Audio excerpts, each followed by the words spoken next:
Wow, they did this guy wrong.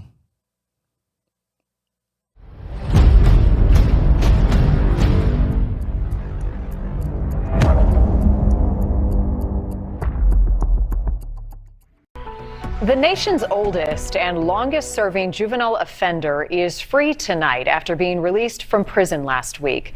Joe Ligon was 15 years old in 1953 when he pleaded guilty to 2 counts of first-degree murder in Philadelphia.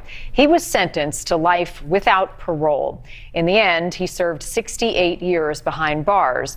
To put that in perspective, when he went in, Harry Truman was president and the polio vaccine was under development. I spoke with Ligon's attorney, Bradley Bridge, this week about his client, his case, and what it says about the criminal justice system. Bradley Bridge, thank you so much for your time tonight.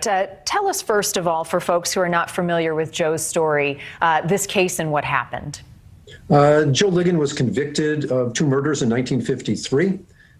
He was found guilty and given a mandatory life without parole sentence.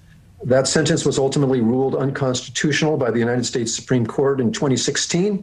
We went before a judge in 2017, and the judge changed his sentence from a mandatory life without parole to a sentence of 35 years to life. 35 years means he'd be eligible for parole immediately.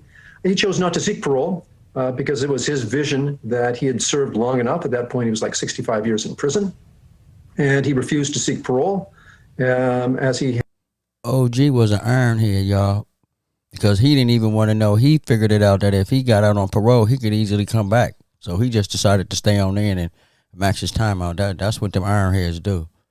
Had refused to seek clemency back in the 70s. Ultimately, I vindicated what it was that he wanted, which was to get out without being on parole by challenging the mandatory parole term that the judge placed on him at sentencing. Joe was 15 years old when this robbery and assault happened and 2 people were killed. What was his role in all of that, and what did he share with you over the years? Well, I'm not going to tell you what he shared with me over the years, but I will tell you what I read from the trial transcript from 1953. He still had it in his possession. Wow, he still had the quote. That's from 19. That's so long ago. Most of us weren't even born then. It shows is a group of kids. Joe did not know the kids particularly well. They were from a different school and not necessarily from his neighborhood. He knew only some of them by nicknames. But the group of kids, 5 or so in number, came down to the center city of Philadelphia, pooled their nickels and dimes together, bought a bottle of wine, drank it, got drunk, had no more money, wanted more wine, had several knives, and a group of kids went through the city and stabbed about 8 people, 2 people of which died. Joe admitted at the time that he'd stabbed some people, as one of them had testified against him at the hearing in 1953 in June. That person obviously did not die. Joe was responsible for what he had done, but he's not responsible for what the other people had done. So the person he stabbed didn't even die. So he did 68 years for stabbing somebody. That's crazy. So in actuality, he's guilty of an assault and robbery, but nothing more. But was found guilty of a mandatory life without parole sentence because he was found guilty of 2 murders. You have mentioned... Y'all hear that? Wow.